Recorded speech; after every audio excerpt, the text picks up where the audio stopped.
하나님 말씀은 히브리서 6장 13절부터 20절까지입니다.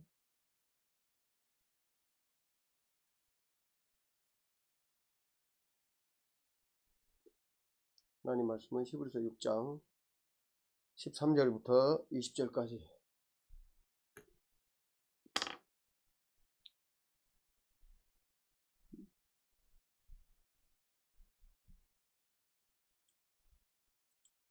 이렇게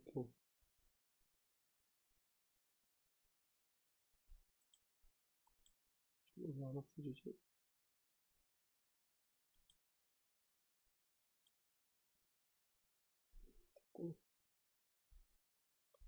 네, 교도하겠습니다. 제가 먼저 읽겠습니다. 하나님이 아브라함에게 약속하실 때에 가리켜 맹세할 자가 자기보다 더 큰 이가 없으므로 자기를 가리켜 맹세하여 이르시되 내가 잠시 너에게 복주고 복주며 너를 번성하게 하고 번성하게 하리라 하셨더니 그가 이같이 오래 참아 약속을 받았느니라. 사람들은 자기보다 더 큰 자를 가리켜 맹세하나니 맹세는 그들이 갖추는 모든 일의 최후 확정입니다. 하나님은 약속을 기업으로 받는 자들에게 받는 자들에게 그 뜻이 변하지 아니함을 충분히 나타내시려고 그 일을 맹세로 보증하셨나니, 이는 하나님이 거짓말을 하실 수 없는 이 두 가지 변하지 못할 사실로 말미암아 앞에 있는 소망을 얻으려고 피난처를 찾은 우리에게 큰 안위를 받게 하려 하십니다. 우리가 이 소망을 가지고 있는 것은 영혼의 닷 같아서 튼튼하고 견고하여 휘장 안에 들어가나니, 그리로 앞서 가신 예수께서 너희에게 세력의 반차를 따라 영원히 계시라는 것을 우리를 위하여 들어가셨습니다. 아멘. 6장 13절부터 20절 하나님의 약속의 견고성에 관한 얘기예요. 본문에 나오는 얘기는 뭐냐면 하나님이 아브라함에게 하신 약속을 하나님이 아브라함에게 하신 약속을 말하면서 하나님의 약속이 변함이 없다, 견고하다, 뭐 이렇게 말하는 거죠. 근데 여기서 말하는 그 하나님의 약속이 견고하다는 건 뭘 뜻할까요? 이제 우리가 여기서 히브리서에서 생각해 볼 수 있는 것은 뭐냐면 오늘 이제 그 하나님의 약속과 맹세가 있는데 그 18절에 보면 이는 하나님이 거짓말을 하실 수 없는 이 두 가지 변하지 못할 사실로 말미암아, 하나님이 거짓말을 하실 수 없는 이 두 가지 변하지 못할 사실, 하나님이 하나님이 두 가지 변치 못할 사실이 있다는 거예요. 근데 어떤 사람, 여기 이제 본문에 명백하게 나와 있지 않죠. 그래서 어떤 사람들은 하나님의 약속과 맹세가 변할 수 없는 두 가지다. 또 어떤 사람들은 하나님 자신이 변할 수 없기 때문이고 그 하나님의 약속이나 맹세는 뭐 같은 의미다, 뭐 이렇게 말하는 경우도 있어요. 근데 히브리서에서 말하는 변치 못할 사실을 말하면서 하나님의 약속과 맹세를 말할 때 하나님의 약속을 말할 때 중요한 것은 뭐냐면 아브라함에게 하신 약속을 말하는 건데, 이 아브라함에게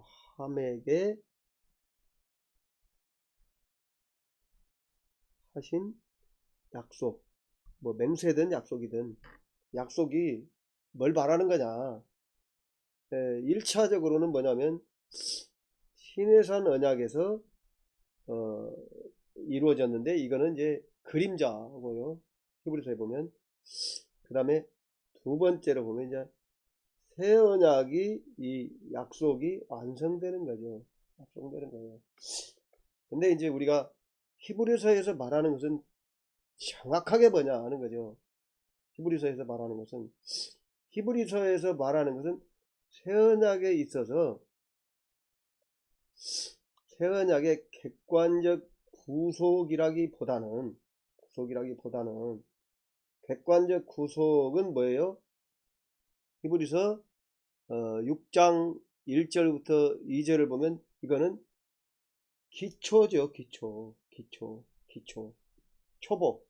초보라고 하는 얘기가 그 뭐라 할까요? 미숙한 단계라는 말이 아니에요. 히브리서에서 말하는 6장에 한번 볼까요? 6장에 보면 그러므로 우리가 그리스도의 도의 초보를 버리고 그렇게 말하니까 이 초보가 아주 기초적인 것이라는 의미가 아니고 뭐라 할까요? 초보가 뭐라 할까요? 기초, 토대, 어떤 건물을 짓는 데 있어서 기초 뭐 그런 거예요. 그리고 여기서도 버리고라는 말이 버리다는 말이 아니라 이것을 여기에만 매이지 말고 넘어서라는 거예요. 이게 넘어서라는 것이 뭐냐면 주관적 구속이에요. 주관적 구속. 왜? 2절에 보면 뭐라고 합니까? 이제 6장 1절부터 초보를 버리고 죽은 행실을 회개함과 하나님께 대한 신앙과 세례들과 안수와 죽은 자의 부활과 영원한 심판에 관한 교훈의 털을 다시 닦지 말고 교훈을 닦는 것. 객관적 구속에 대한 어떤 이해. 이해. 그러니까 그 6장 2절에 교훈의 털을 다시 닦지 말고 해서 교훈의 털을 닦는 게 뭐냐? 교훈의 털을 닦는 거. 교훈의 털을 닦는 것은 뭐이겠어요? 이것은 새 언약, 예수 그리스도께서 세우신 새 언약을 이해하는 거예요.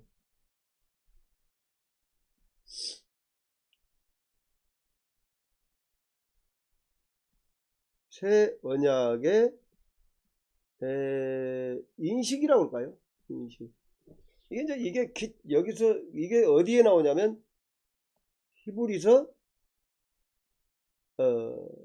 7장부터 시작해서 이제 멜기세덱에 대한 얘기가 나오면서 8장 1절부터 13절에 보면 신해산 언약은 지나갔고 새 언약이 완성됐다는 얘기를 해요. 맞으면 그 히브리서 저자가 실제 이제 하고 싶은 얘기는 뭐냐면 9장 10장 26절 여기거든요. 지성소로 들어가서 하나님 만나라. 우리가 그 뭡니까 4장 16절을 보면 그러므로 우리는 긍휼하심을 받고 때를 따라 돕는 은혜를 얻기 위하여 은혜의 보좌 앞에 담대히 나아갈 것이니라 하죠. 이것이 그 히브리서 저자가 하고 싶은 말, 히브리서에서 하고 싶은 말의 핵심이에요. 왜? 안식이 어디가 있냐면 안식이 어디에 있어요? 안식이 어떤 지식에 있는 것도 아니고 어디에 있냐면 성전 안에 있단 말이야. 안식이 어디가 있어요? 안식이? 성경에서 안식이 어디가 있죠? 안식이 1차적으로 하나님 안에 있는 거지만 인간에게 주관적으로 주어진 안식은 에덴 동산에 있죠. 에덴 동산. 에덴 동산에서 어떻게 했어요? 하나님과 아담이 함께 했죠. 함께함. 그러니까 아담이 에덴 동산에서 천국을 경험한 것은 그 뭐예요? 하나님과 함께 했기 때문 아니면 하나님과 함께 한 거, 아담. 근데 우리가 예수님 재림하기 이전에 다시 오시기 이전까지 우리가 하나님을 경험할 수 있는 것은 어디예요? 지성소죠. 성소. 성전이에요. 성전. 성막, 성전에서 하나님과 함께 함이죠. 함께 하게 되는 거죠. 그래서 이제 성막 성전에서 하나님과 함께 하는 것은 요것은 신해산 언약이고요. 지금 안 보이네 이제. 신해산 언약이고요. 신해산 언약. 여기까지만 쓰겠어요. 뭐 신해산 언약이고요. 이게 이제 이 새 언약에서는 뭐예요? 새 언약에서는 우리 안에 심령 성전이잖아요. 근데 오늘 6장의 본문에도 뭐라고 얘기합니까? 핵심적인 얘기가 19절에 보세요. 우리가 이 소망을 가지고 있는 것은 그러니까 18절에서 두 가지 변하지 못할 사실이 있어요. 하나님이 이 맹세 아까 얘기했잖아요. 두 가지 변하지 못할 사실이 있는데 한 가지는 하나님 자신이 변하지 않고요. 하나님은 성경에 그러잖아요. 회전하는 그림자도 없다고 그러잖아요. 변치 않는 신분. 그 다음에 뭐가 변치 않아요? 맹세가 변치 않아요. 왜? 하나님을 두고 맹세했기 때문에 안 변하는 거죠. 변할 수 없는 거죠. 그런데 여기서 히브리서 6장 13절에서부터 20절에서 말하는 이 하나님의 맹세가 결국은 뭘 말하는 거냐? 뭘 말하는 거냐? 새 언약을 말한다니까요. 왜? 아브라함에게 하신 맹세인데 아브라함에게 하신 맹세가 1차적으로 시내산 언약에서 이루어졌단 말이에요. 1차적으로. 근데 이거는 히브리서에서 뭐라 그래요? 히브리서 10장 9장 10장에 가면 뭐라 그래요?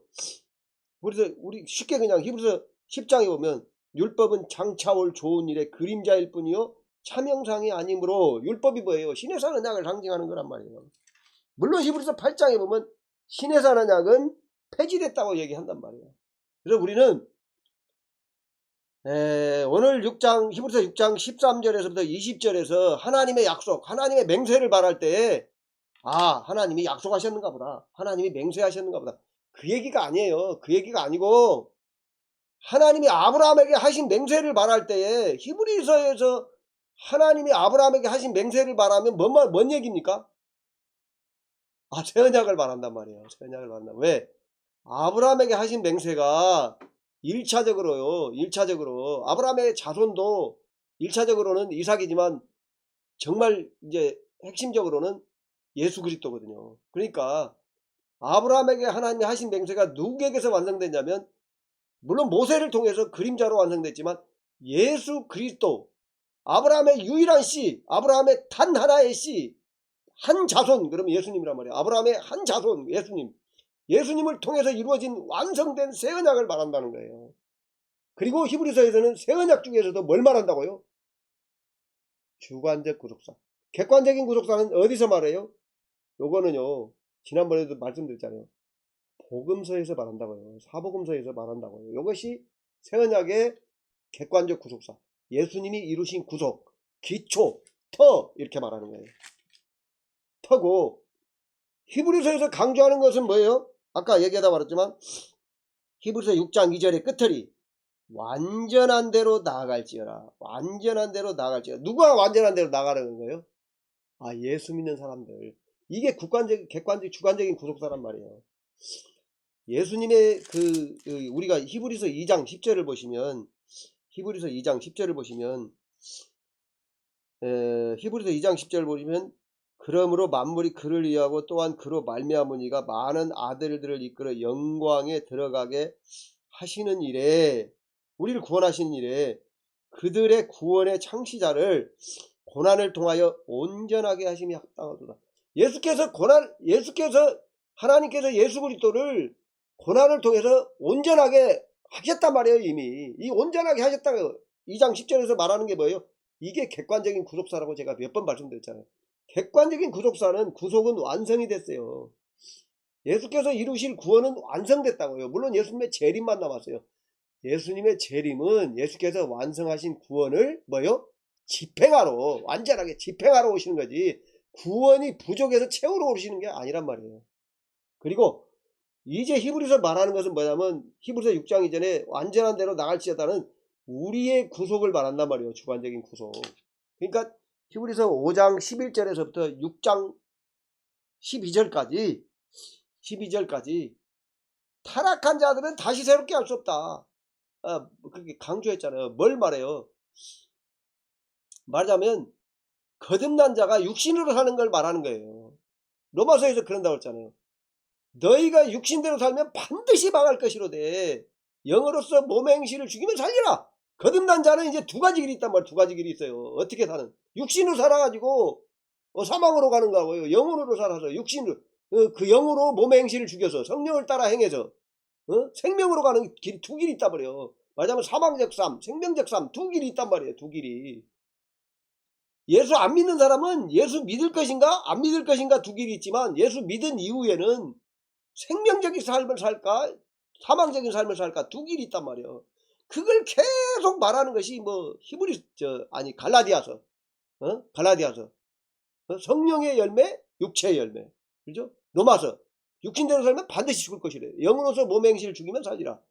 육신대로 살면 망하고 성령을 따라 살면 생명을 얻고 이렇게 두 길을 말한단 말이에요. 계속 어디서나 그래요. 어디서나 이제 서신서에 어디서나 히브리서에서는 너희가 뭐라고 히브리서 6장에 뭐라고 하면 한번 하늘의 은사를 맛보고 이렇게 성령에 참여 안 받고 타락한 자들은 이렇게 말한단 말이에요. 이 타락한 자들이 뭐예요? 타락한 자들은 사망적 삶, 육신적으로 사는 삶을 말한단 말이에요. 히브리서를 이해하시려면 히브리서에 합당한 사고를 가지시란 말이에요. 합당한 사고를 가지시란 말이에요. 그래야 히브리서가 보인단 말이에요. 말하자면 오늘 히브리서 6장 13절에서 갑자기 히브리서 저자가 아브라함에게 하신 약속을 말하고 나와요. 뭔 얘기를 하려고 그럴까요? 예수께서 완성하신 하나님께서 아브라함에게 하신 약속을 예수님께서 완성하셨고 이제 너희가 거기에 나가야 된다. 이걸 말하려고 그러는 거죠. 그러기 위해서 그래서 하나님의 약속이 변치 못한다. 하나님에게 변치 못할 것이다. 그 뭔 얘기하는 거예요? 예수께서 세우신 새 언약이 변치 못할 것이고 예수께서 세우신 새 언약 안에서 우리가 생명적인 삶을 사는 것이 어때요? 떠내려가지 않는다고요. 절대로 흘러떠내려가지 않고 하나님이 반드시 지킨다는 걸 말한다는 거예요. 그러니까 어떻게 하라고요? 너희가 예수께서 세우신 언약, 새 언약을 기초로 해서 완전한 대로 나아가라. 지금 그 말을 하려고 하는 거죠. 왜 이 말을 할까요? 히브리서의 관점에서 보면 왜 이 말을 할까요? 성령을 따라 사는 삶이 정말 고귀한 삶이지만 어때요? 고난이 있다고요. 고난. 그러니까 히브리서에서 12장에 가면 징계, 여기서 말하는 징계는 뭐라고 그러죠? 징계는 교육이라고 그러죠. 훈육. 예를 들어서요. 그냥 어려서부터 쭉 살던 사람, 부모 수라에서 살던 사람이 한국인들은 이제 군대를 가면 어떻게 되냐면 군대를 가면 어때요? 거기에 맞는 군인이 되기 위해서 고통이 있죠. 그리고 군인의 삶은 또 이렇게 같이 사는 것이니까요. 아침에 시간을 정해놓고 6시가 기상시간이란 말이에요. 그러면 6시가 기상시간이고 10시에 잔단 말이에요. 그럼 10시에서 6시까지 자니까 8시간 충분하죠. 천만의 말씀이죠. 군대 생활 안 해보면 그러니까 모른단 말이에요. 밤에 근무를 서요. 근무를. 어쩔 때는 이제 자기 소대에서 정해서 근무를 쓰는데 1시간씩 쓰기도 하지만 어쩔 때는 2시간씩 쓴단 말이에요. 왜냐면 1시간씩 쓰면은 자주 돌아오니까 하루라도 좀 편히 자자. 그래가지고 2시간씩 쓴단 말이에요. 그러면 근무 나가기 전에 30분에 일어나서 옷 입고 총 챙기고 뭐고 근무 나가고 근무 또 거기서 근무지에서 2시간 쓰고 거기서 끝나갖고 돌아왔다고 신고 오고 잠자는데 까지가 또 기본적으로 잠자리에 들어가는 데가 30분이요. 그러면 또 겨울 같은 데는 추운 데서 덜덜덜 떨고 와가지고 잠이 옵니까? 군대는요 보일러가 아니고요 마루바닥이에요. 그냥 마루바닥 침상이에요. 거기다 담요 덮고 자는 거예요. 그러니까 어때요? 덜덜덜 떨고 몸이 풀려야 잠이 오잖아요. 그러면은 2시간 밤에 근무 쓰는 날은 3시간 4시간 잠을 못 자는 거예요. 이거 최소한도 잡아야 반절밖에 못 자는 거죠. 그것도 근무가 처음에 들었거나 끝에 들었으면 진짜 땡인데 한가운데 들었다. 그럼 한 2시간 자다가 일어나가지고 나가서 다 덜덜덜 떨고 와서 하다가 또 끝에서 들어와갖고 2시간 정도 잘라고 폼 잡으면 일어나는 거랍니다. 고난이란 말입니다. 고난. 그것이 얼마나 큰 도움이 되겠습니까만은 성경을 이해하는데 그러나 이 땅에서 사는 것은 고난이라는 것을 알아야 돼요. 성령님을 따라가는 것은 세상을 따라 사는 이 세상 임금인 마귀를 따라가는 거하고는 해보시면 알아요. 말로 할 수 없는 고난인 거죠. 겉으로는 안 보이지만 육신적으로 사는 거나 육신을 따라 사는 거나 성령님을 따라 사는 거나 겉으로 보면 똑같죠. 어떻게 보면 새끼 밥 먹고 옷 입고 화장실도 가야 되고 다 똑같죠. 자식을 하나 끼우고. 그게 아니라면 해보시면 알아요. 해보시면 알아요. 그래서 히브리서는 특별히 히브리서 2장 10절에도 고난을 통해서 완전해졌다고 말씀을 하시는 겁니다. 고난을 통해서 완전해졌다고. 다시 한번 말씀드리지만 지금 제가 쓰고 있는 이 네 가지 사실을 이 사실을 기억을 하셔야 돼요. 변치 않는 맹세를 얘기할 때에, 우리가 아브라함에게 하신 약속을 얘기할 때에 1차적으로는 신에서 하는 언약이에요. 모세를 통해서 이루어진.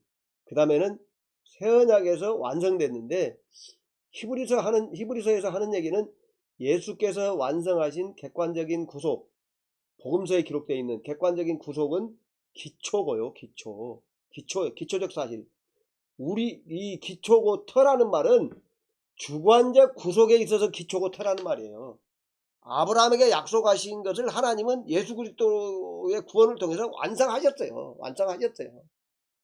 그런데 우리의 구원, 주관적 구속에 있어서는 예수께서 완성하신 새 언약이 기초가 되고 터가 되는 거예요. 그러니까 새 언약을 세우신 것은 완전해요. 근데 새 언약을 우리에게 인간들에게 적용할 때, 성령님이 적용하시는 것, 주관적인 구속은 우리가 성령께서 적용하시는 거죠. 그래서 이거를 갖다가 조직신학에서는 구원론이라고 그래요. 구원론이 성령론이에요. 물론 성령론을 별도로 성령론이라고 쓴 책도 있지만 구원론이에요. 구원론에서 이제 성령님의 인격, 성령님의 사역 이렇게 나오지만 성령님의 사역이 구원론이죠. 정확히 말하면. 그래서 이제 이 구원론을 갖다가 성령론이라고 말하는 경우도 있어요. 왜? 성령님은 어떤 분이신가? 성령님의 정체성, 성령님이 어떤 분이신지를 보통 구원론에서도 그렇죠. 성령님이 어떤 분이신지, 그 다음에 성령님의 사역 이렇게 나오잖아요. 두 개가 나오는데, 그래서 오늘 히브리 6장에 13절부터 20절까지는 하나님의 약속은 확실하다는 거예요. 하나님의 약속은 확실하다는 거예요. 이 맹세라는 것은 약속이 확실한 걸 맹세하는 거죠. 그러니까 약속이나 맹세는 하나예요. 그래서 히브리서 6장 18절에서 이 두 가지 변하지 않는 사실이라고 말할 때는 하나님께서 당신을 두고 맹세하셨잖아요. 그래서 당신이 안 변한다는 거예요. 하나님 당신이 안 변하는 거고 약속이 안 변한다는 거예요. 당신이 안 변하니까 약속이 안 변하죠. 맞아요. 내가요, 나 자신을 두고 맹세했어요. 내가 너에게 100만원 1년 후에 주겠다. 근데 제가 어때요? 1년 후에 죽을 수도 있잖아요. 제가요, 돈을 가진 것을 다 잃어버릴 수도 있잖아요. 저 자신이 변할 수 있단 말이에요. 그러니까 그 약속이 저는 지금 본심이죠. 아주 진실이에요. 그렇지만 저 자신이 확실하게 보장을 못하니까 그 약속도 보장이 없어요. 그러나 하나님의 약속은, 하나님은 영원부터 영원까지 변함이 없으실 분이기 때문에, 하나님은 회전한 그림자도 없으신 분이에요. 영원히 존재 자체라든가 사역 자체라든가, 그러니까 존재 자체가 변하지 않기 때문에 사역 자체, 약속 자체가 안 변한다는 거예요. 이 두 가지 사실. 이제 오늘 13절에서부터 아브라함에게 하신 약속을 쭉 얘기하죠. 그래서 아브라함에게 약속하실 때 가리켜 맹세할 자가 자기보다 더 큰 이가 없으므로, 하나님보다 더 큰 이가 없어요. 그래서 하나님은 자신에 대해 맹세하는 거예요. 내가 반드시 너에게 복주고 복주며 너를 번성하게 하고 번성하게 하리라, 이렇게 약속했죠. 그러니까 내가 반드시 너에게 할 때 맹세할 자가 자기보다 더 큰 이가 없다. 그러면 당신 보고 맹세했다는 거예요. 당신 변할 수 없기 때문에. 그 다음에 약속하신 것이 변할 수 없다는 두 가지를 말한다는 거예요. 15절에 보면 그가 이같이 오래 참아 약속을 받았느니라. 아브라함이 오래 참아 약속을 받았다는 거예요. 근데 아브라함이 오래 참아 약속을 받은 것이 뭐냐면, 1차적으로는 이제 아브라함이 1차적으로는 창세기 22장을 인용한 거니까요. 여기 14절에 내가 반드시 너에게 복주고 복주며 너를 번성하게 하고 번성하게 하리라 하셨더니, 이 말은 창세기 22장 16절을 인용한 거라고 써져 있잖아요. 여기서 본문의 의미는 1차적으로는 뭐냐면, 아브라함이 오래 참아서 이삭에게서 약속이 이루어졌다는 걸 말하는 거예요. 그런데 오늘 본문이 예수께서 이루신 신의 산 언약의 그림자를 넘어서서 새 언약의 완성, 그 다음에 그것이 우리 안에 적용되는 성령님을 통해서 이루어지는 완전한 데 나아감까지라고 했잖아요. 그렇게 봤을 때는 아브라함이 오래 참아 약속을 받은 것이 뭐냐면, 예수 그리스도 안에서 하나님의 약속하신 것이 완성됐다고 말하는 데까지도 이해를 해야 돼요. 아브라함이 오래 참았죠. 지금까지. 어디서? 하나님 앞에서. 오래 참았더니 예수 그리스도를 통해서 완성됐고, 근데 그것이 내 자손에게, 내 자손 너를 번성하게 하고 번성하게 하리라. 이 번성하게 하리라. 이 자손이 누구냐면 구원받은 자손이란 말이에요. 구원받은 자손. 그러니까 새 언약에서 온전한 데 나아갈 자라는 거예요. 그렇게 보셔야 돼요. 그러니까 뭔 말이냐면 본문의 글자만 보면 뭐 새 언약이라는 말이 어디가 있고 뭐 그렇습니까? 그렇지만 히브리서 전체를 보라는 거예요. 히브리서 1장부터 신의 산 언약, 뭐 옛날에 선지자들과 그 다음에 예수 그리스도를 통해서 주신 완전한 언약, 그 신의 산 언약을 전해준 천사는 어떠고 예수님 어떠고 이렇게 말한단 말이에요. 계속 쭉 신의 산 언약, 새 언약 이렇게 비교하면서 온단 말이에요. 그럼 6장 13절에 가서는 신의 산 언약, 새 언약 말하지 않고 그냥 엉뚱한 아브라함 얘기를 할까요? 왜? 예수 안에서 이루어진 구원을 하나님이 약속하셨으니까 반드시 이루실 것이다. 그래야 너희가 참고 인내하고 완전한 데 나아가기를 힘써라. 예수께서 완성하신 교훈에 이걸 말하려고 하는 거죠. 그러니까 이제 16절에도 보면 사람들은 자기보다 더 큰 자를 가리켜 맹세하라니 맹세는 그들이 다투는 모든 일에 최후 확정이니라. 맹세가 끝이죠. 이제 더 이상 할 게 없는 거예요. 내가 내 목숨을 걸고 맹세한다. 그건 뭐 더 이상 뭐 할 게 없죠. 확정이라는 거예요. 근데 하나님은 17절에 보면 하나님은 약속을 기업으로 받는 자들에게 그 뜻이 변하지 아니함을 충분히 나타내시려고 그 일을 맹세로 보증하셨나니.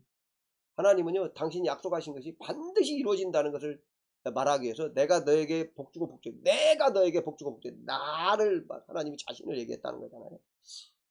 그래서 이제 18절에는 이 하나님이 거짓말을 하실 수 없는 이 두 가지 변하지 못할 사실로 말미암아 앞에 있는 소망을 얻으려고.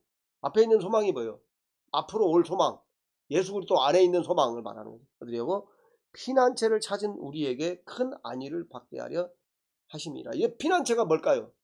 뭐 여러 가지로 생각해 볼 수 있겠지만 이 피난처가 기본적으로 새 언약이에요. 새 언약. 예수님 안에가 피난처잖아요. 우리는. 바울이 하는 말이 뭐예요? 인그리스도, 예수 안에서잖아요. 예수 안에. 우리는 어디서 피난할 수 있어요? 어디로? 예수 안으로 피난 가는 거죠. 예수 안으로 피난 가는 거죠. 신해산 언약에 속한 백성들이 신해산 언약의 백성이 되면 하나님의 백성이 되는 거고 성전에도 갈 수 있는 거고, 그러지 못한 자들은 개새끼들인 것처럼. 예? 우리도 지금 마찬가지예요. 예수를 믿으면 피난처고 하나님 안에 있는 거고, 예수 안 믿으면 이방인이에요. 그냥 개 같은 취급받는 거예요. 누구에게? 뭐 하나님에게도 마찬가지고 다 그래요. 예수님 뭐라 그래요? 스로보니게 여인에게 뭐라 그래요? 자녀에게 자녀의 빵을, 자녀의 떡을 개에게 주는 것이 합당하다. 예수님도 개라고 말씀하셨어요. 예수님 믿어서 하나님 앞에 가지 못한 자들은 그냥 개 취급받는 거예요. 그냥. 개가 얼마나 웃깁니까? 그죠? 사람들이 애완동물이라고 애지중지하고 키우잖아요. 자기 자녀들이 막 예뻐하고 그러면요. 근데 만약에 그 개 때문에 자녀가 죽었다고 하면 어떻게 될까요? 그 개를 끝까지 막 잘 돌봐줄까요? 아니면 자녀가 죽으면 그 개는 어떻게 될까요? 버려버리죠. 사람들이 팔아버리거나. 그러니까 그건 생명이 없는 거예요. 자녀를 위해서 개를 키우는 거지 개를 위해서 개를 키우는 게 아니란 말이에요. 전혀 다른 거예요. 그 이해를 해야 되는 거죠. 정체성을 이해를. 정체성. 지금은 막 자녀가 좋아하니까 자녀를 돌보듯이 개를 돌보지만 자녀는 자녀고 정체성에 개는 개일 뿐이에요. 그냥 개가 자녀가 되는 건 아니에요. 뭐 어떤 사람들은 뭐 개 무덤을 써주고 그러지만은 그렇다고 해서 뭐 개가 뭐 사람 되는 건 아니죠. 하나님은 절대로 뭐 개를 구원하실 일은 없으니까요. 성경적으로는 개는 개일 뿐이에요. 그냥. 우리는요, 하나님 앞에 반드시 책임을 져야 돼요. 책임을. 그런데 그 책임을 누가 대신 져줬다고요? 예수님이 대신 져줬어요. 그래서 우리는 예수님을 주인으로, 왕으로 모시고 구세주로, 그러니까 뭐죠? 정확히 말하면 예수님을 왕으로, 제사장으로, 선지자로 모시고 예수님을 따라가는 거예요. 그 예수님 지금 성령님이 오셔서 우리에게 대신하는 거고요. 따라가는 거예요. 반드시 왕과 선지자와 제사장, 예수님을 따라가는 거예요. 예수님이 왕이 우리의 왕이시고 제사장이시고 선지자이신 거예요. 예수님 따라가는 거예요. 예수님 따라가야 죄를 용서받고 생명의 삶을 살 수 있고요. 그 다음에 그 생명의 길을 알고 생명의 삶을 사는 거예요. 생명의 길을 아는 것은 선지자의 사역이고요. 생명의 길을 사는 것은 왕의 사역이에요. 왕을 따르는 사역이에요. 왕의 통치잖아요. 통치. 응? 선지자의 법, 하나님의 법을 따라서, 하나님의 법을 따라서 통치하는 게 왕이거든요. 그 왕의 통치 아래 하나님 나라에 있어야 돼요. 그리고 그 법을 알아야 되고, 선지자를 통해서, 선지자이신 예수를 통해서 그 법을 알아야 되고, 왕이신 예수를 따라가야 되는 거죠. 왕은 따라가야 되는 거예요. 왕은 전쟁하러 가자 그러면 따라가야 되는 거예요. 왕이 수도를 어디로 옮기자 그러면 따라가야 되는 거죠. 땅을 제게 속한 백성들이, 내가 왕인데 내 나라를 전주에서 서울로 옮기겠다 그러면 서울로 따라가는 거예요. 안 따라가면 내 백성이 아니죠. 그거는 나하고 상관없는 백성이잖아요. 그러니까 왕의 통치를 받아야 된단 말이에요. 통치. 하나님 나라 그럴 땐 통치를 말하는 거예요. 예수님이 선지자라고 말할 땐 예수님에게서 그 진리를 배우는 거예요. 예수님이 제사장이다 그러면 예수님을 통해서 하나님 앞에 설 수 있는 거예요. 설 수 있는 거예요. 하나님 앞에 기도할 수 있고 설 수 있는 거예요. 자격이 되는 거죠. 자격. 그래서 예수님은 우리에게 왕이시고, 예수님은 기본적으로 우리에게 제사장이시고 선지자이시고 제사장이시고 왕이신 거죠. 하나님 나라 그러면 물론 하나님의 나라에서는 모든 것이 다 이루어지지만 일단은 하나님의 나라에 들어가야 하나님 나라 경험하는 거잖아요. 그러니까 예수님이 전해주신 복음을 우리가 듣고, 선지자 예수님의 그 말씀을 믿고 예수님이 십자가에 죽으시고 부활하심으로 내 죄를 구속하시는 것을 들었으면 그 예수님이 우리의 대제사장이심을 알고 예수의 피와 살을 힘입어서 하나님 앞에 나가야 되는 거예요. 그 다음에는 하나님의 통치를 받고 살아야 돼. 예수님의 왕적인 통치를 받고 살아야 되는 거잖아요. 그러니까 예수님의 선지자 사역이 있고 대제사장 사역이 이어지고 그 다음에 왕의 사역이 이어지는 거예요. 근데 이제 우리는 삶 속에서는 이게 세 가지 직분이 반복적으로 계속 동시에 이루어지는 거기 때문에 딱딱 구분해서 뭐 선지자가 1차적이고 제사장이 2차적이고 왕이 3차적이고 이렇게 되는 건 아니고요. 동시에 일어나는 거지만, 같이 일어나는 거지만 그게 구분은 된단 말이에요. 구분은 된단 말이에요. 예수님이 선지자가 아니시면 우리가 그 하나님의 법을 알 수가 없고, 예수님이 대제사장이 안 되시면 내가 하나님 앞에 설 수가 없고, 하나님 앞에 갈 수가 없어요. 갈 수가 없는데 어떻게 통치를 받습니까? 하나님의 통치를 받습니까? 통치라는 것은요, 하나님이 막, 야, 이놈아, 이거 해라. 그러면 막 그거 순종하고, 노예가 아니에요. 노예가 아니에요. 우리는 자녀의 통치이기 때문에요. 서로 사랑하며 사는 거죠. 그러니까 내가 예수님이 아니면 자녀가 될 수 없잖아요. 자녀가 아닌데 왜 부모가, 어떤 사람이 관계를 하겠습니까? 자녀가 아닌데 왜 때 되면 밥 먹어라, 뭐 해라, 사랑하고 뭐 용돈도 주고 사랑으로 기르겠습니까? 그게 아니잖아. 그런 세계를 쉽게 이해를 하시란 말이에요. 쉽게 이해를 하시자고요. 우리가 쉽게 이해를 하시자고. 거기서 또 시작해서 쉽게 이해하는 데 시작해서 아브라함에게 하신 약속도 신의 사는 약에서 기본적으로 그림자로서 이루어졌고, 예수 안에서는 완성됐다고 하는 히브리서의 이 얘기를, 그것이 우리 안에 지금 적용된다고 하는 그런 데까지도 온전하게 이해를 하시자고요. 온전하게. 그러니까 이게 제가 생각하는 건 그렇습니다.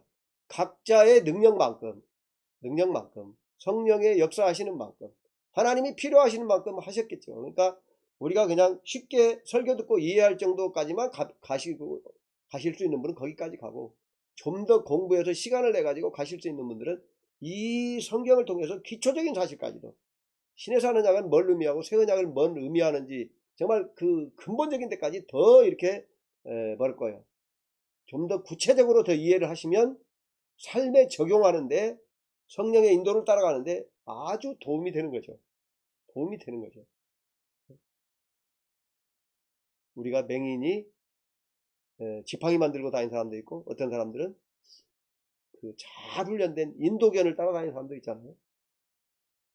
그런 것처럼 우리는 예수님과 성령님을 의지해서 정말 하나님 앞에서 살기 위해서는 예수님이 완성하신 사역, 성령께서 우리에게 지금 적용하시는 것, 그것이 뭘 의미하는지를 알면 알수록 도움이 되는 거예요.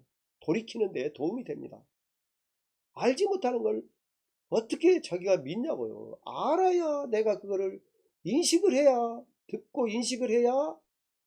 그래서 로마서에서도 믿음은 들음에서 난다는 거예요. 이 들음을 말할 때 물론 사람들은 잘못 생각합니다.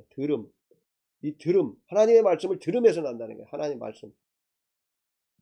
이거를 사람들이 기록된 말씀이라고 생각하는데 그게 아니고, 여기서 하나님의 말씀을 들음이라고 말할 때 그 로마서 10장 9절입니까? 여기서 말씀에는 로고스가 아니고요, 레마예요. 레마. 특별한 경우에 우리에게 들려주고. 그러니까 한마디로 말하면 이 로고스라는 것은 객관적 구속, 예수 그리스도께서 이루신 구원을 말한다면, 레마는 성령께서 지금 우리에게 적용하시는 걸 말한단 말이에요. 그걸 말하는 거예요. 그걸 들으면서 난단 말이에요, 믿음이. 성경말 물론 로고스를 들으면서도 나죠. 그런데 로고스를 들으면서 나오는 것은 뭐예요? 말씀의 지식이죠. 말씀의 지식이지. 이거는 이제 교수도 할 수 있고 이런 지식이에요. 가르칠 수 있는. 그만 믿음은 어디서 나냐? 성령에서 난단 말이에요. 성령이. 믿음이 어디서 나는데요? 인격적인 관계에서 난단 말이에요. 성령님에게서.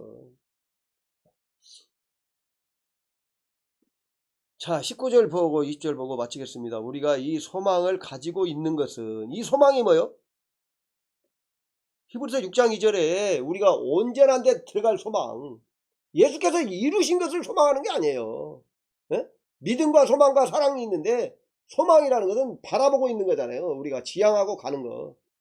예수께서 이미 완성하신 것을 왜 바라겠습니까? 그건 이미 완성됐는데. 우리가 바라는 것은 뭐예요? 우리가 육신을 예수의 포혈과 십자가로 처리하고요, 성령을 따라 사는 거, 그걸 소망하는 거예요, 지금 우리가. 그리고 이제 예수님 오셔서 영원히 살 걸. 예수님 오셔서 영원히 살 것은요, 우리가 알 바가 아니라고 그랬어요. 관계없는 거예요, 우리하고는. 그건 하나님께서 예수님 보내서 이루실 일이고요. 지금 우리가 소망하는 거, 지금 소망하는 건 뭐냐면, 응? 내가 육신적으로 사느냐, 성령으로 사느냐. 성령으로 사는 걸, 성령을 순종해서 사는 걸 말하는 거예요. 히브리서에서 말하는 게 그거잖아요. 타락하지 않은 삶을 말하는 거예요. 타락하면 다시 새롭게 할 수 없다는 거예요. 타락한 것은 그냥 육신적인 열매는 흘러가가지고 죽고 썩어버리는 거예요. 다시 새롭게 되는 게 아니에요. 내가 성령을 순종해서 사는 거, 그거 생명으로 가는 거고요. 우리가 예수 안 믿는 것은 구원받을 수 있는데, 구원받은 이후에 육신으로 사는 것은요, 새롭게 할 수 없단 말이에요. 돌아올 수 없어요. 새롭게 다시 육체적인 열매를 시쳐가지고 생명의 열매 만드는 게 아니란 말이에요. 그거는 버려버리는 거예요. 하나님 앞에 회개하고 버려버리는 거고요. 생명적인 삶을 돌이켜서 생명적인 삶을 살아야 되는 거예요. 그게 생명으로 가는 거예요. 그게 이해하기가 어렵습니다. 우리가 이해하기 어려운 점이에요. 19절에 6장 19절, 우리가 이 소망을 가지고 있는 것은 영혼의 닷 같아서 그렇죠. 영혼의 닷. 닷이라는 것은 이제 배가 쓰는 거죠. 배가 고정할 때 이게 닷, 이 깔쿠리 같이 생긴 거 보셨잖아요. 이렇게 이 깔쿠리 이렇게 된 거, 이렇게 해가지고 구멍 뚫려가지고 또 줄로 배에다 매는 거 가지고 이렇게 해가지고 이 닷이 무겁게 생겼죠. 그래가지고 바다에다 던지면 흙에 이게 팍 처박혀요. 이렇게 깔쿠리로 돼 있어가지고 바람 불어서 배가 끌려가면 깔쿠리가 땅속에 이렇게 딱 이렇게 걸려가지고 안 따라가죠. 이렇게 배를 고정시키는 거예요. 이제 배가요, 부두에 딱 닿을 때는요, 부두에 있는 새말뚝에다 고정시켜요. 근데 바다 한가운데서 이렇게 배가 엔진 끄고 멈춰 있잖아요. 보면 이렇게 큰 배는 저 바다 가운데 있잖아요. 그럴 때 고정시키는 게 닷이에요. 닷을 이제 한 개도 던지고 두 개도 던지고 여러 개 던지면 고정이 더 잘 되는 거죠. 이게 고정을 하는 겁니다. 영혼의 닷 같아서 튼튼하고 견고하여 휘장 안에 들어가라니. 갑자기 휘장 안에가 나오죠. 여기서 휘장 안에는 정확히 말하고 있지는 않지만 뭘 말할까요? 지성소를 말하는 거죠. 휘장이 어디에 있어요? 성소와 지성소를 가로막은 휘장이란 말이에요. 휘장. 휘장. 예. 이 소망이 영혼의 닭 같아서 튼튼하고 견고하게 휘장 안에 들어간단 말이에요. 지성소에서. 지성소의 삶이 뭐예요? 예. 지성소의 삶. 지성소에 들어가서 사는 삶. 이건 생명적 삶이죠. 왜요? 하나님과 함께 하는 것이니까요. 하나님과 함께 하는 것이니까요. 예? 예. 성전 마당, 성전 밖 이렇게 있잖아요. 성전 마당은 회개하는 단계죠. 여기는 물두멍, 번제단 물두멍. 성전 밖에 삶, 여기는 회개도 없는, 이게 완전히 이방인의 삶을 말하는 거죠. 회개도 없는. 구분해서 이해하시기 바랍니다. 이해를 하셔야 돼요. 이해를 하시고, 이거는 회개도 없는 삶. 성전 밖의 삶. 성전 마당은 이제 하나님 만나려고 회개하면서 들어가는 걸 말하는 거예요. 그렇죠? 휘장 안의 삶은 지성소의 삶이에요. 지성소의 삶이 요게 생명적인 삶이에요. 성령을 따라가 하나님 앞에 사는 거잖아요. 휘장 안에 들어가나니 그랬죠. 소망을 가지고 있는 것은 우리에게 소망이 뭐예요? 남은 소망이 성소의 삶이라 성소의 삶, 생명적인 삶을 말하는 거예요. 20절 그리로 앞서가신 예수께서 예수께서 앞서가셨잖아요. 객관적 구속사 완성하셨잖아요. 멜기세덱의 반차를 따라 멜기세덱을 따라서 그렇죠. 멜기세덱. 지난번에 그 5장 1절부터 10절에서 예수께서 제사장이 되신 것을 얘기를 했잖아요. 예수께서 하나님에 의해서 임명되셨다고. 하나님에 의해서 임명되셨다고 그러죠. 그 다음에 또 어쩌어요? 그 멜기세덱의 반차를 따라서 됐다고 그러죠. 하늘의 제사장 멜기세덱의 반차. 하나님이 부르셔서 된 거고요. 멜기세덱의 반차를 따라서 됐다. 그러니까 구약 신에서 언약의 제사장들은 하나님이 물론 부르셨고 그 다음에 아론을 따라 아론의 계열로 된 거예요. 아론의 계열. 땅에 속한 이런 하나님의 부르심이 있어야 돼요. 제사장은 아무나 되는 게 아니에요. 그 다음에 반드시 뭐가 하나 반차를 따라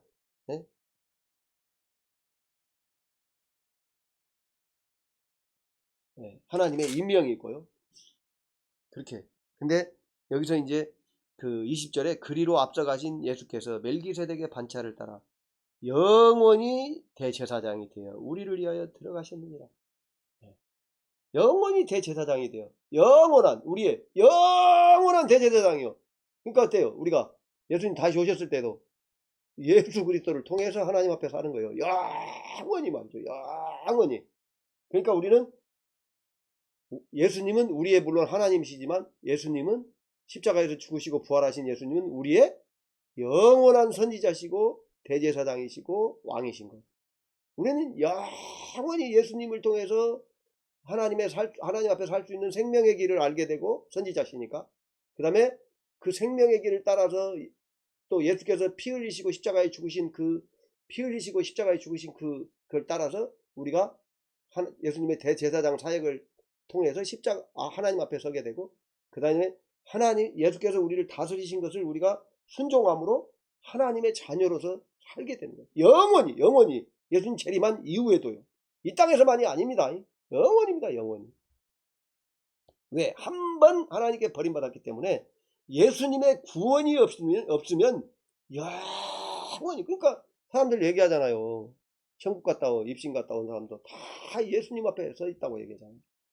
물론 예수님 앞에 서 있는 것이 하나님 앞에 서 있는 거예요. 그런데도 오직 영원히 예수님을 찬양하고 예수님의 피와 그 십자가에 죽으신 우리를 위해 죽으신 그 은혜를 통해서 하나님 앞에 서게 또 설 수 있고 예수님의 다스림을 받아야 예수님은 늘 따라가야 돼. 끝까지 영원히 예수님 따라가는 거예요. 예수님 말씀하신 걸 따라서 살아야 된다는 거예요. 영원히. 지금뿐만 아니라 지금은 이제 어떻게 보면 훈련하는 단계입니다. 대제사장이 되어 우리를 위하여 들어가셨다는 거예요. 앞서 들어가신 거예요. 그래서 이제 지금 이제 영원히 대제사장이 되어 우리를 위하여 들어가셨느니라 그랬죠. 근데 왜 아브라함 얘기를 하다가 예수님이 멜기세덱의 반차를 따라서 대제사장이 되어 우리를 위하여 들어가셨느니라 나올까요? 6장 13절에 있는 아브라함 얘기가 아까 말씀드렸잖아요. 무슨 얘기라고요? 신에서 한 언약 얘기가 아니고 신에서 한 언약은 그림자로 됐고 폐지됐고 새 언약을 말하려고 지금 한다는 거잖아요. 그렇죠? 이게 그래서 6장 13절에서 20절이 새 언약, 그 다음에 20절에 그리로 앞서가신 예수께서 멜기세덱의 반차를 따라 영원히 대제사장이 되어 우리를 위하여 들어가셨느니라. 이미 들어갔다. 이미 들어갔다. 또 19절에도 우리가 이 소망을 가지고 있는 것을 소망에 대해서 얘기하잖아요. 소망에 대해서. 그리고 휘장 안에 들어가셨다. 우리를 견고하게 하기 위해서. 그러니까 뭔 말이냐면 지금 주관적인 구속사를 말하려고 아브라함부터 시작해가지고 아브라함의 복이 예수님을 통해서 완성됐고 그 복에 우리가 참여하게 하시는 걸 얘기하는 거예요.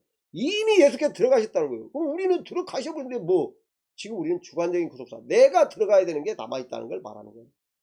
이제 7장에서는요 멜기세덱의 제사장 사역에 대해서 7장 전체에서 쭉 나옵니다. 7장에서는 멜기세덱에 대한 얘기를 할 겁니다. 그리고 이제 이어지죠. 그래서 우리가 6장 20절에서부터 6장 13절에서부터 10장 출애굽기 히브리서 10장 25절까지가 이제 그 예수님의 대제사장의 사역에 대해서 얘기해요. 말하자면 히브리서의 중요한 두 부분 중에 한 부분이 중요한 아주 이제 지금 본론에 들어간 겁니다. 다시 한번 요약하자면 오늘 본문에서는 하나님이 아브라함에게 하신 약속을 말할 때 뭘 말하는지를 우리가 기억을 하셔야 돼요. 뭘 말하냐? 새 언약의 완성. 예수께서 와서 이루신 완성하신 구속사죠. 객관적인 구속사. 그 다음에 그것은 터가 되는 거고 그 터 위에 우리가 집을 짓는데 우리가 거기에 들어갈 것을 자꾸 히브리서가 강조한다는 거예요. 그러기 위해서 지금 기초를 넣는 거예요. 기초를. 그래서 히브리서 저자가 정말 하고 싶은 얘기는 뭐냐? 히브리서의 주제는 뭐냐? 그리스도인들이 온전한 데 나가는 것. 그리스도인들이 온전한 데 나가. 주관적인 구속사라는 거예요. 자꾸 공부하는 사람들은요. 객관적인 구속사에만 집중해요. 근데 뭐라고 얘기해요? 히브리서 6장 2절에. 교훈의 터를 다시 닦지 말라고 그러잖아요. 예수께서 십자가에 죽으시고 뭐 세례와 안수와 이런 교훈의 터를 다시 닦지 말아요. 세례와 안수, 이 주관적인 것도 이 주관적인 교훈의 터, 주관적인 교훈의 터가 객관적인 구속이잖아요. 이 지식을 얻는 데서 머물지 말라는 거예요. 로마서에서도 뭐라고 해요? 믿음은 들음에서 난다고. 성령의 음성, 그 레마를 들으라고 얘기잖아요. 레마를 들으려면 어디로 가야 돼? 성전으로 가야 되는 거죠. 히브리서에서도 4장 20절에 은혜의 보좌 앞으로 나가라고 얘기를 하는 거예요. 뭘 말하는지를 이해를 하셔야 돼요. 전체적인 걸 쭉 늘어놓고 뭐 지식만 알아봐야 그거 뭐 어디다 쓰겠어요. 교수하실 것도 아니고. 목사도 마찬가지죠. 목사는 의미가 없어요. 목사는 양육이 목적이기 때문에 교수하고는 다르죠. 교수도 뭐 당연히 자기 자신이 객관적인 구속사에 참여하지 못하면 가르치기만 하고 자기는 뭔 유익이 뭐가 있겠어요. 별 의미가 없는 거죠 사실. 어떤 의미에서는. 기도하겠습니다. 하나님 아버지 우리를 도와주셔서 우리가 히브리서를 통해서 말씀하시는 바가 히브리서 특별히 오늘 6장 13절에서부터 20절을 통해서 말씀하시는 바가 무엇인지를 바로 깨달아 알 수 있도록 은혜를 베풀어 주시옵소서. 오늘 아브라함에 관한 약속 또 멜기세덱의 반차를 따라 들어가신 영원한 대제사장이신 예수 그리스도 이제 그 부분을 통해서 우리에게 말씀하시는 것이 신의 산 언약이 아니라 새 언약에서 객관적인 또 구속사뿐만이 아니라 주관적인 구속 우리가 성령의 인도를 따라 생명적인 삶을 사는 데까지 나아가며 그것을 강조하고 있다는 사실을 우리가 온전히 깨달아 알 수 있도록 성령님 도와 주시옵소서. 우리의 삶이 육신으로 감당할 우리가 우리 자신이 감당하기에는 어려움이 있을지라도 오직 하나님 아버지께서 예수 그리스도를 통하여 예비하신 그 길을 성령님께서 지금 직접 우리에게 적용하시고 인도하신다는 사실을 알고 성령께서 정말 우리가 죽을 것 같지만 반드시 피할 길을 내신다는 사실을 우리가 알고 오직 성령을 의지해서 예수 그리스도를 의지해서 정말 하나님 앞에 하나님의 통치를 받는 하나님 나라의 삶을 살아가는 온전한 자들이 될 수 있도록 은혜를 베풀어 주시옵소서. 모든 것을 주님께 맡기고 사랑과 은혜가 많으신 예수님의 이름으로 간절히 기도하옵나이다. 아멘.